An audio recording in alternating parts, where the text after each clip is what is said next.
All right. What is your name? Marilyn Horton. And your age? 65. Are you married? Yes. Do you have children? Yes. Where One do you daughter. live? One daughter. One daughter. Where do you live? I live in Niantic, Connecticut. With who? With my husband. Are you active? Yes. What do you do that is active? Gosh, lots of things. We babysit our grandchildren, Ariana and Dylan, once a week. They're 4 years old and 2 years old. And we love doing that. And then we play bridge, and we play that a couple of times a week. And, you know, during the nice weather, I'm out walking almost every day or biking. If it's nice, you know, in the summertime, we can go kayaking. So, and we love to travel. So we're very busy. We travel several times a year. All right. Have you had any illnesses recently? If so, what? Oh, yes. Yes, I'm the illness queen. No. Yeah, I did. I had a triple heart bypass surgery. Early September. So that was quite a shock. So I'm just recovering from that, but I'm doing very well. All right. How does that affect your goals or daily life? Well, it certainly did when before I had the surgery, when I wasn't sure what was happening to me. You know, I knew that I had some issues, medical issues. So trying to find out what was going on. So that took a while. And then once I did, and then had the surgery, obviously I had to recuperate from that. So it did affect, you know, my daily life while I was recuperating. But then once I got my energy back and, you know, I was better, then so now I'm resuming my normal, my daily life. They call it the new normal because when you have medical, you know, events like this, you're never really back to where you were. It's a new normal for you. So it's a new normal. All right. Does it affect where you live, your illnesses? For example, do you have to live closer to a doctor or anything?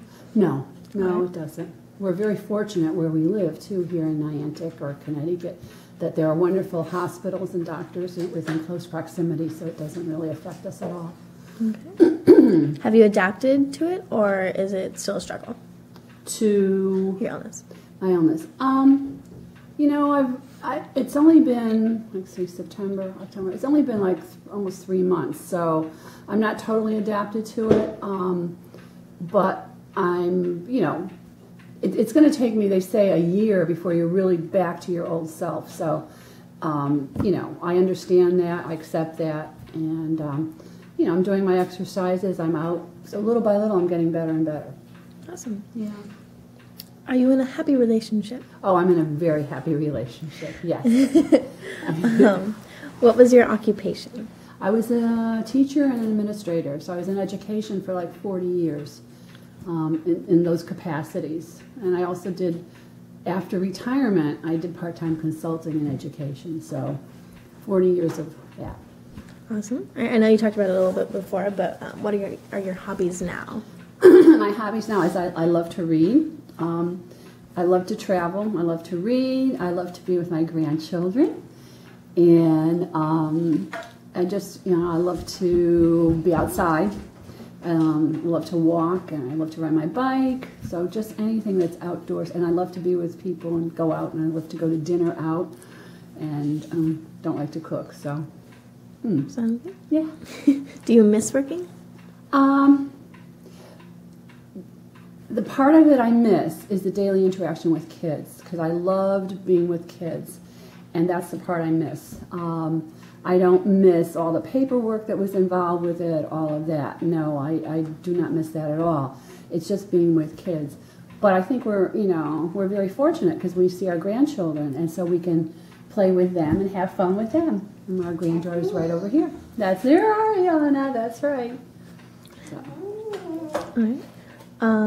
How has the economic downfall affected you? Not really. Well, I say that not really, because we saved as we were working, and we have a fairly good pension. We do have to pay a lot for our health care, so that does affect us. But it hasn't affected us as it would have other people. but it has affected us somewhat, but not to a major degree, or at least right now. Let's hope it doesn't get any worse. Yeah. Do you have family? Yes. Yep. Are you close? To my family, yeah. I would say yes. I have, our daughter and her husband, our 2 grandchildren, and I have 2 sisters and their families, so yeah. And plus Jim's family, my husband's family. So yeah. That's right. You want to come over here and sit with Nana? Huh? Yeah. Well, if you want to, you come over, okay? Okay. Do you have longtime friends that you still talk to? Yes, I do. Yep. Several that when I first started my career. So, it's going back like 30, 40 years ago. So, not a lot, but several. And we're still in touch. And actually, we traveled recently with one of my friends and her husband. So, it's cool. Okay. Has your living arrangements affected your social life? No, because we're still here in our home, and no, not at all. In fact, when we moved here some 6 or 7 years ago, full time, because we were coming down here on weekends for a while, since 1995, but then in 2004, was it 4, Jim? When did we move here? Full time? 2004. 2004, okay. Then we actually increased our social life because there are more people right around us in the neighborhood. So, yeah. Okay. Have your health issues affected your social life?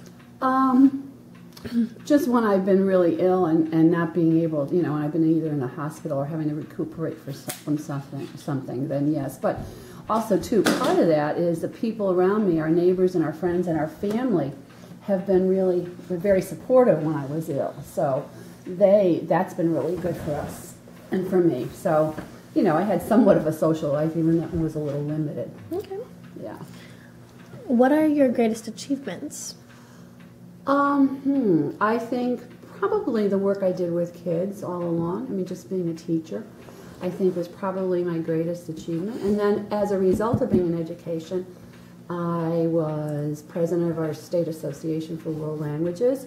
I was on a regional board in the northeast of the United States as well for world languages. So it led me to a lot of leadership positions. I was president of our beach association here. So a lot of different leadership positions. So I would say those are my, greatest achievements in terms of my career and my goals and stuff. Okay. Do you have any regrets?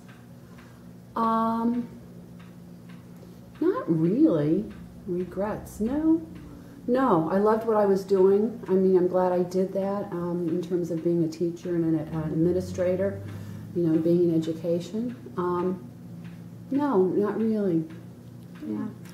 Now, if you had a time machine and you could go back, what would you change? Oh, if I could go back. And what would I change if I went back in time? Mm-hmm. If anything. If anything. That's a good question. I don't know if I would change anything. I know that I wouldn't want to go back in time, that I wouldn't want to live in those ages way back, that I'm very happy living in the time I'm living in now. Okay. I think we're really fortunate because there's so many advances in technology and everything, but it helps everything, the medical world, the medical field, all of that. So I really wouldn't want to go back. If anything I would change would be to sort of speed things up so that we could have more advances back then. That's all I would do. All right. Are you religious? Yes. What religion? Catholic, Roman Catholic. Does your religion affect your decisions? No, not really. I'm religious in the fact that I believe in God and I have faith, but I don't subscribe to all the fundamental beliefs of the institution of religion. In other words, the Roman Catholic religion, there are issues that I have with some of their beliefs or that I feel are more man-made versus coming from God. And so I take issue with those. So I'm religious, I'm spiritual, but I'm not an institution person per se, though I do go to church. Yeah. And we're done. We're done.